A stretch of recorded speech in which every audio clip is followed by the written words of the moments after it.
Good morning students, कैसे हैं आप सभी। मैं रोहित सर आज आपके सामने हेरिडिटी एंड इवोल्यूशन में एनसीईआरटी एक्सरसाइज के कुछ क्वेश्चंस लेकर आया हूं। आप मेरी इस वीडियो को शुरू से लेकर लास्ट तक देखें। ये आपके सभी कम्पिटिटिव एग्ज़ाम में जैसे HSSC, HTET, KVS, DSSSB, NVS और CBSE 10th class, 9th class, 12th class, 11th class, मतलब सभी क्लासेस के अंदर ये सारे काम आएंगे। तो चलिए बिना देर किए हुए हम शुरुआत करते हैं। हमारा सबसे पहला यहाँ पर क्वेश्चन है, देख पा रहे हैं आप सभी। The first question is a Mendelian experiment consisted of breeding tall pea plants bearing violet flowers with short pea plants bearing white flowers. The progeny all bore violet flowers, but almost half of them were short. This suggests that the genetic makeup of the tall parent can be depicted as. तो उसमें क्या option होगा? आपके पास 4 option यहाँ पर दिए गए हैं। तो सबसे पहले आप समझें, टॉल पी प्लांट्स हैं और उसमें वायलेट फ्लावर है। टॉल प्लांट, और आपको बता दूं कि वायलेट कलर दोनों के दोनों क्या हैं, डोमिनेंट ट्रेट हैं। तो हमने इसको capital T, capital T, capital W लिखा। और ये कहते हैं कि आधे छोटे भी हैं और वाइट फ्लावर हैं, है ना, और कुछ क्या हैं, शॉर्ट हैं, स्मॉल टी, स्मॉल डब्लू, है ना। The progeny all bore violet flowers. तो प्रोजेनी के अंदर सारे के सारे क्या हैं, वायलेट फ्लावर हैं। तो वायलेट फ्लावर है तो एक कैपिटल डब्लू आप यहाँ पर लिख लीजिए। प्रोजेनी के अंदर क्या है, सारे के सारे कैपिटल डब्लू 2 बार लिख लीजिए आप, ठीक है। वाइट फ्लावर्स हैं, सॉरी वायलेट फ्लावर्स हैं। लेकिन आधे क्या है, शॉर्ट है। आधे शॉर्ट कब हो सकते हैं, जब एक कैपिटल टी और एक क्या हो, स्मॉल टी हो। तो हमारे पास capital T, small T, capital W किसके अंदर नज़र आ रहा है आपको, यहाँ पे ऑप्शन सी क्या रहेगा आपका करेक्ट आंसर रहेगा। तो इस प्रकार से है। आप इसको दूसरे तरीके से भी देख सकते हैं। मैं आपको बता देता हूँ कि ये सारी चीज़ें आपके काम आएंगी। अब देखिए यहाँ पे जो आंसर दिया हुआ है, आप इसको अच्छे तरीके से समझने की कोशिश करें।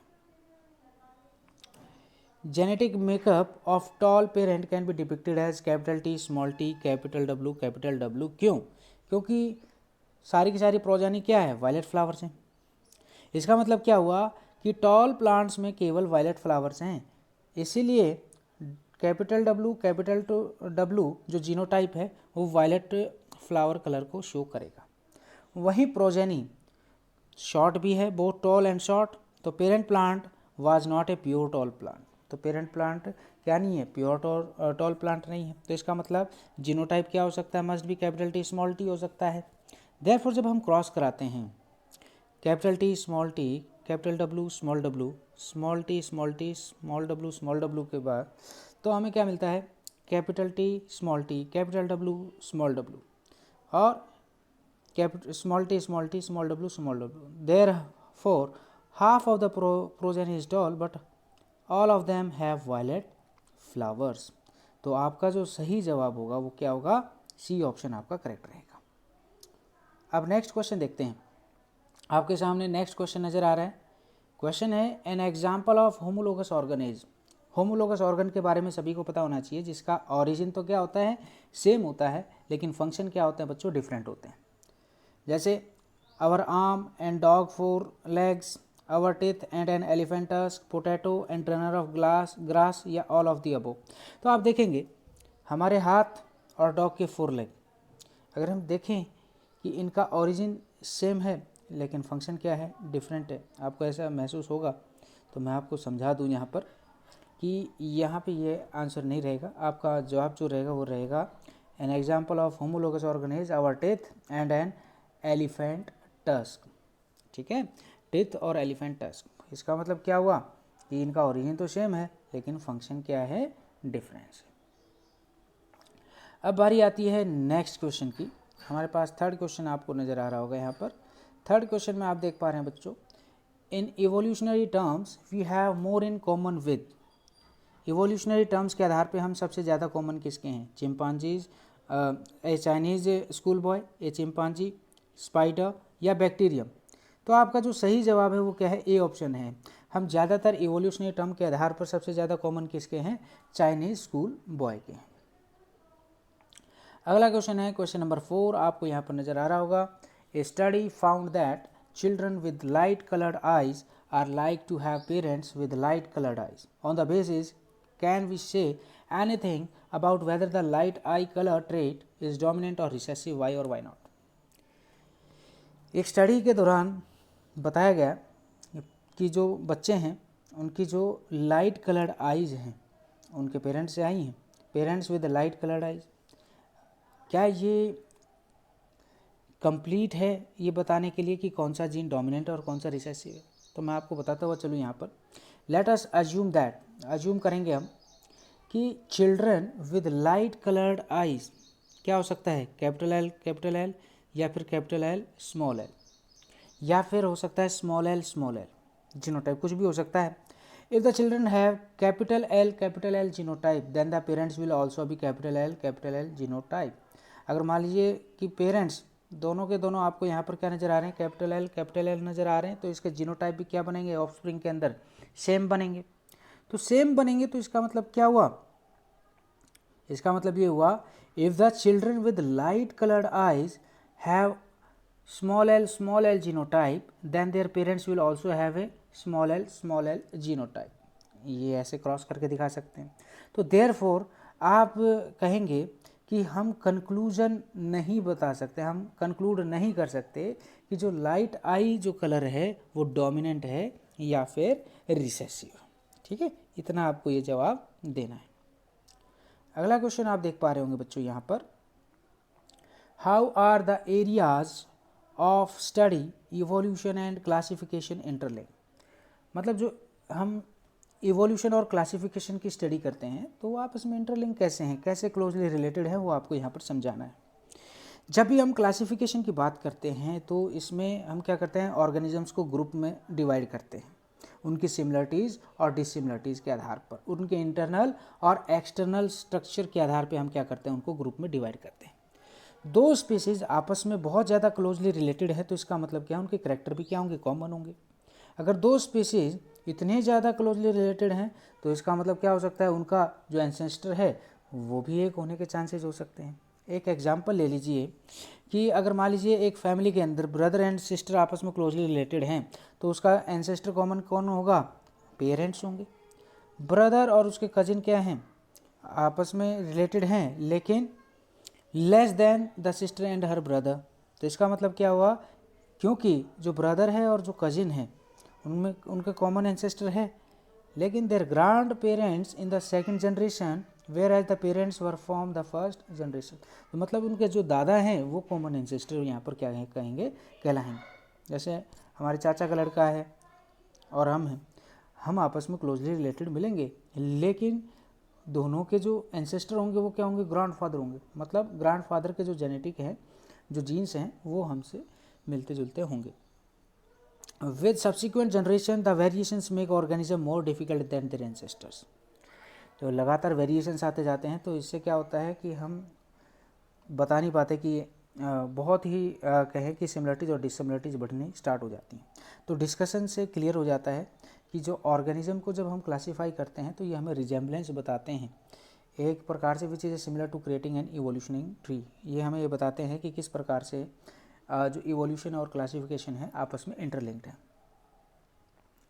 नेक्स्ट क्वेश्चन देखिए बच्चों, क्वेश्चन नंबर 6 आप देख पा रहे होंगे यहाँ पर, explain the terms analogous and homologous organ with examples. आपको एनालोगस और होमोलोगस ऑर्गन को एक्सप्लेन करना है उसके एग्जांपल के साथ साथ. तो होमोलोगस ऑर्गन्स क्या होते हैं, they are similar in origin but perform different function. जैसे एग्जांपल क्या है, forelimb of humans and the wings of birds. दोनों के दोनों एक्सटर्नली क्या हैं, लुक डिफरेंटली, मतलब एक्सटर्नली डिफरेंट हैं लेकिन जो स्केलेटल स्ट्रक्चर है वो क्या है, सिमिलर है. इसका मतलब क्या हुआ कि ऑरिजिन दोनों का एक है लेकिन दोनों का फंक्शन क्या है, डिफरेंट है, इसीलिए इसको होमोलोगस ऑर्गन कहा जाता है. नेक्स्ट है हमारा यहाँ पर कि भाई एनालोगस ऑर्गन क्या होते हैं. दूसरी तरफ अगर देखें, जिनका ओरिजिन डिफरेंट होता है लेकिन फंक्शंस क्या होते हैं, सिमिलर होते हैं. Example wings of bird and wings of bat, similar function है लेकिन दोनों के दोनों क्या है, सिमिलरिटी डज नॉट मीन, मतलब दोनों आपस में सिमिलर नहीं है, ओरिजिन सेम नहीं है लेकिन फंक्शन सेम है. ओरिजिन सेम नहीं है लेकिन फंक्शन क्या है, सेम है. तो इसका मतलब क्या कहलाएंगे, एनालोगस ऑर्गन कहलाएंगे. अब ये हमें हेल्प करते हैं ये बताने में कि कौन सा ऑर्गेनिज्म होमोलोगस है और कौन सा एनालॉगस। अब क्वेश्चन नंबर 7 की तरफ देखते हैं। Outline a project which aims to find the dominant coat colour in dogs. एक ये आपको प्रोजेक्ट बना के दिखाना है कि किस प्रकार से हम डोमिनेंट कोड कलर डॉग्स के अंदर पा सकते हैं। डॉग्स की बहुत सारी वैरायटी होती हैं, have a variety of genes that grow on coat colour. उनके there are at least 11 identified gene series. 11 तरीके की जीन्स क्या है आइडेंटिफाई की गई हैं, ABCDEFGMPST, और that influence coat colour in dog. जो डॉग है, a dog inherit one gene from each of its parents. The dominant gene gets express in the phenotype. जैसे एग्जाम्पल ले लीजिए, इन द बी सीरीज के dog ले लिए। A dog can be genetically black और brown. Genetically क्या हो सकता है, बी सीरीज वाले डॉग है ब्लैक या फिर ब्राउन हो सकते हैं। लेट अज्यूम करो that one parent is homozygous black और जो अदर पेरेंट है वो क्या है, होमोजाइगस ब्राउन। उन दोनों के बीच में हमने क्या करा दिया, क्रॉस कराया। जब क्रॉस कराया तो आप देखेंगे यहाँ पे सभी के सभी आपको क्या मिले, कैपिटल बी स्मॉल बी, है ना, कैपिटल बी और स्मॉल बी, जिसका मतलब सारे के सारे आपको यहाँ पे क्या नजर आएंगे, ब्लैक नजर आएंगे। तो ब्लैक नजर आएंगे तो इसका मतलब क्या, in this case all the offspring will be heterozygous, capital B small B हो गए। सिंस बी क्या है यहाँ पर, ब्लैक बी क्या है, डोमिनेंट हो गया, और सारे के सारे जो ऑफस्प्रिंग है वो क्या रहेंगे, ब्लैक रहेंगे। However they will have both B and B alleles, मतलब कैपिटल बी और स्मॉल बी एलील्स दोनों के मतलब सभी के अंदर पाए जाएंगे। हेटेरोजाइगस जो पप्स हैं उनको आपस में क्रॉस कराएंगे तो वहाँ से क्या मिलेगा, 25% तो होमोजाइगस ब्लैक, 50% हेटेरोजाइगस ब्लैक और 25% होमोजाइगस ब्राउन ऑफस्प्रिंग क्या होंगे, यहाँ से आपको प्राप्त होंगे। तो ये इस तरीके से आप डोमिनेंट और रिसेसिव के बारे में बता सकते हैं। अगला क्वेश्चन है, I explain the importance of fossils in deciding evolutionary relationship. Fossils के क्या क्या इंपॉर्टेंस है जिसकी सहायता से हम इवोल्यूशनरी रिलेशनशिप बता पाते हैं। फॉसिल्स एक प्रकार से कहा जाए कि डेड रिमेन्स होते हैं प्लांट और एनिमल्स के, जो कि काफ़ी सालों बाद हम जब खुदाई करते हैं तो हमें ये प्राप्त हुए थे। हम इनको क्या करते हैं, कोरिलेशन करते हैं आज के ऑर्गेनिज्म के साथ। तो मैं कहूँ कि अराउंड 100 मिलियन ईयर्स एगो कुछ वर्टिब्रेट्स मर गए थे जो सॉइल के अंदर बरीड हो गए थे, दस गए थे, और उनके जो इम्प्रेशंस हैं वो रॉक के अंदर आ गए। इम्प्रेशंस जो थे, जब हमने उनके इम्प्रेशंस को आज के ऑर्गेनिज्म के साथ क्या किया, रिलेटेड किया, तब हमें पता चला कि जो आज के जो ऑर्गेनिजम्स हैं उनके जो एंसेस्टर थे पहले कौन थे। Then millions of years later the horse-like creatures died in the area and got fossilized in the rocks above the dinosaur fossils. फिर उसके बाद क्या हुआ, सोयल इरोजन होता गया, रॉक्स में हॉर्स लाइक जो फॉसिल्स है वो एक्सपोज होनी स्टार्ट हो गई। देखिए कैसे, मैं आपको दिखाता हूँ। अभी यहाँ पे आप देख पा रहे होंगे, that area is excavated deeper, और गहराई में था तो डायनासोर और इनवर्टिब्रेट फॉसिल्स आपको पानी स्टार्ट हो गए। और ज़्यादा गहराई में हमने देखा तो हॉर्स लाइक एनिमल्स इवोल्व हुए थे, फिर उसके बाद डायनासोर निकले, फिर उसके बाद वर्टिब्रेट्स निकले। तो इससे ये पता चल गया कि सबसे पहले कौन आया था, इनवर्टिब्रेट्स आए थे, फिर डायनासोर, फिर एनिमल्स बनने स्टार्ट हुए थे। तो ये सारी चीज़ें हैं जो हमें ये बताने में हेल्प करती हैं कि कौन सा फॉसिल्स नया है और कौन सा पुराना है। ये आप इसे डायग्रामेटिकल वे में देख सकते हैं। यहाँ दिखाई देगा आपको, नीचे सबसे ऊपर देख लीजिए कि कैसे हुआ ये।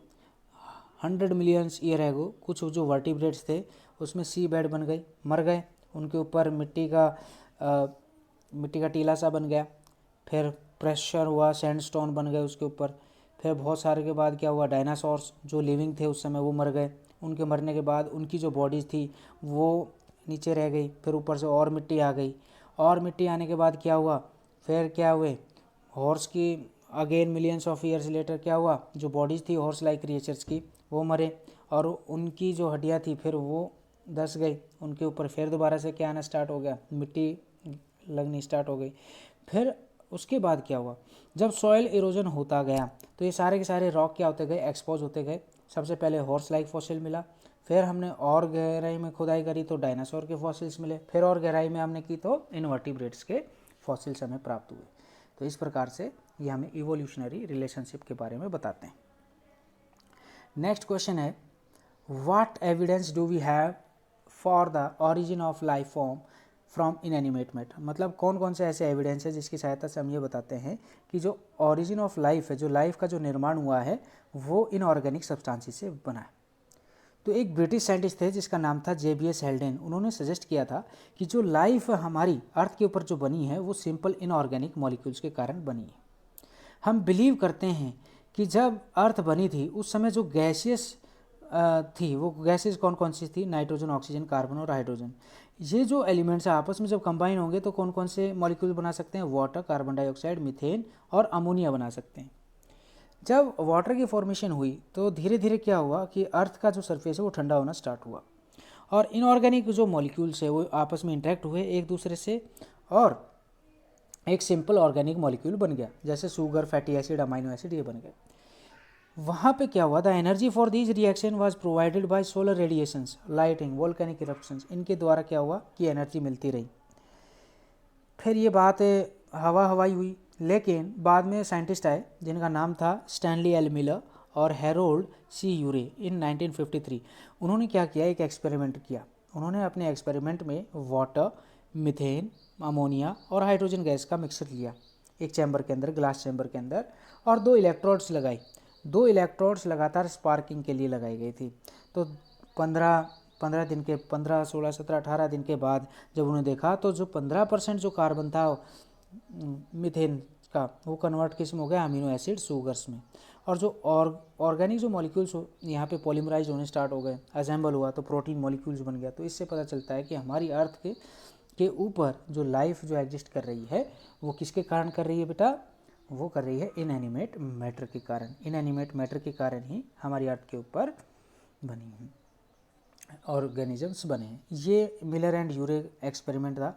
उन्होंने इस एक्सपेरिमेंट के अंदर, मैं आपको बता दूं, उन्होंने इस एक्सपेरिमेंट में इस तरीके का चैम्बर बनाया था। इधर गैस ली थी, ये 2 इलेक्ट्रोड्स लिए थे, लगातार यहाँ से क्या था? स्पार्किंग कराई गई और स्पार्किंग कराने के बाद जो मीथेन था उसका जो 15% जो कार्बन था वो कन्वर्ट किस में हो गया था? अमीनो एसिड्स की फॉर्म में। फिर ये बताया गया कि हाँ भाई, सबसे पहले जो हमारी अर्थ पे जो लाइफ फॉर्म्स हुई थी वो इनएनिमेट मैटर मतलब इनऑर्गेनिक मॉलिक्यूल्स के कारण बनी। अगला क्वेश्चन है, यहाँ पर आप देख पा रहे होंगे, explain how sexual reproduction give rise to more viable variations than asexual reproduction.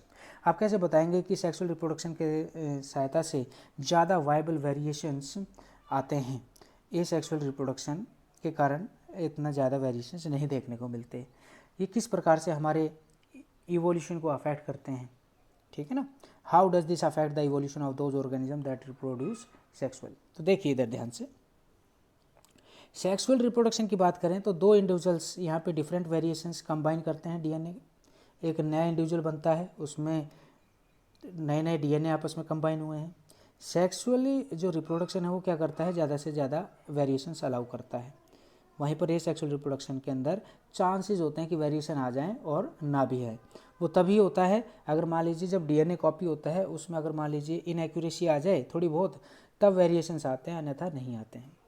Additionally वही अगर देखें तो ए सेक्सुअल रिप्रोडक्शन के द्वारा बहुत ही कम वेरिएशंस देखने को मिलेगा, क्योंकि जो रिजल्टेंट जो डीएनए है वो सर्वाइव नहीं कर पाता है कई बार, ठीक है।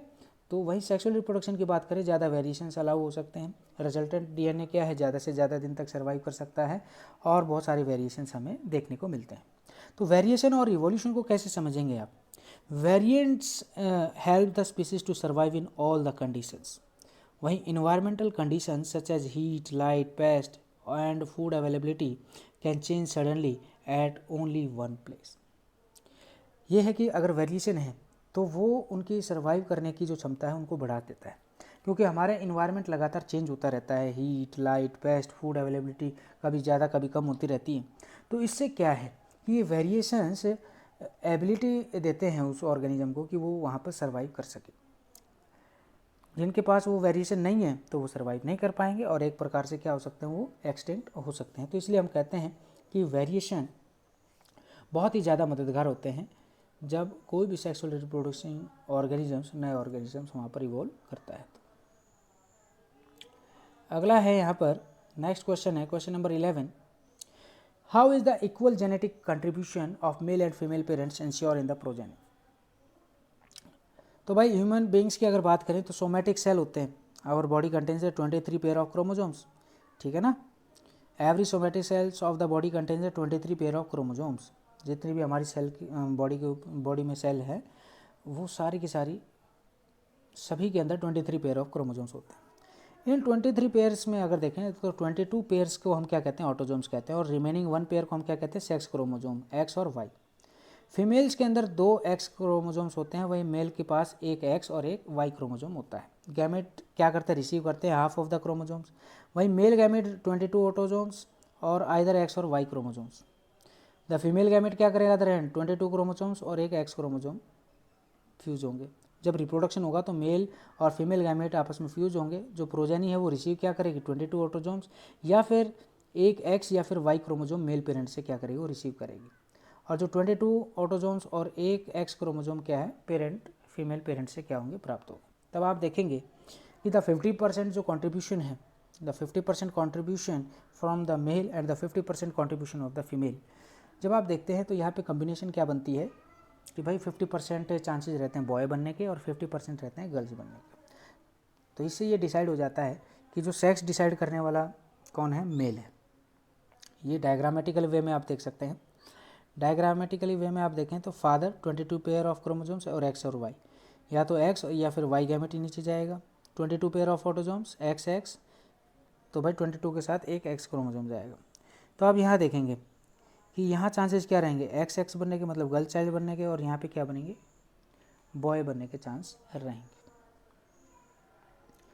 लास्ट क्वेश्चन है हमारे इस चैप्टर का, only variations that confer an advantage to an individual organism will survive in a population. Do you agree with this statement? Why or why not? क्या वेरिएशन ही सर्वाइवल एडवांटेज बढ़ाने में help करता है, population में survival advantage को बढ़ाने में help करता है? क्या आप इस स्टेटमेंट से वाकिफ़ हैं, ठीक है या नहीं है, ये आपको जवाब देना है। तो भाई स्पीसीज की बात करें, वेरिएशंस क्या करते हैं, ऑफर करते हैं सर्वाइवल एडवांटेज, और वो भी नेचुरली सिलेक्टेड होते हैं। जब इंडिविजुअल्स क्या करते हैं, एडजस्ट करते हैं अपने आप को एनवायरनमेंट के अंदर, ताकि वो उन वेरिएशंस को क्या कर सके, सिलेक्ट कर सके। कॉन्सिक्वेंट जब ये वेरिएशंस जब पास हो जाते हैं प्रोजेनी के अंदर, तो evolution of organism occur as a result of this natural selection. तो इस प्रकार का जो इवोल्यूशन होगा ऑर्गेनिजम्स के अंदर, जो इवोल्यूशन ऑफ ऑर्गेनिजम्स हैं, वो नॉर्मली नेचुरल सिलेक्शन के द्वारा ही होता है। However there can be some other variations, इनमें और भी अदर वेरिएशंस आपको देखने को मिलेंगे। यहाँ पे आप कहेंगे कि किसी के पास जो सर्वाइवल एडवांटेज नहीं है, तो वो क्या हो सकते हैं, अराइज हो सकते हैं, वो भी एक्सीडेंटली हो सकता है कि एकदम से वो भी बन जाए। और ये जो वेरिएशंस हैं स्मॉल पॉपुलेशन की फ्रीक्वेंसी को क्या कर देते हैं, चेंज कर देते हैं, और जिसकी वजह से मैं कहूँ if they are not important for survival, तो एक्सीडेंटल जो चेंज है फ्रीक्वेंसी ऑफ जीन्स की, वो स्मॉल पॉपुलेशन जिसकी उसकी मात्रा को बढ़ाने में हेल्प करते हैं, वो जेनेटिक ड्रिफ्ट के कारण होता है। तो 10 genetic drift provides diversity variations without any survival advantage. तो ये चीज़ें हैं, आपको यहाँ तक आपको याद करना है। और आप सभी बच्चों को धन्यवाद। मेरे चैनल को सब्सक्राइब जरूर करें, subscribe my YouTube channel biology lecturer Rohit Kumar. आपसे फिर मुलाकात होगी बच्चों। जय हिंद, जय भारत।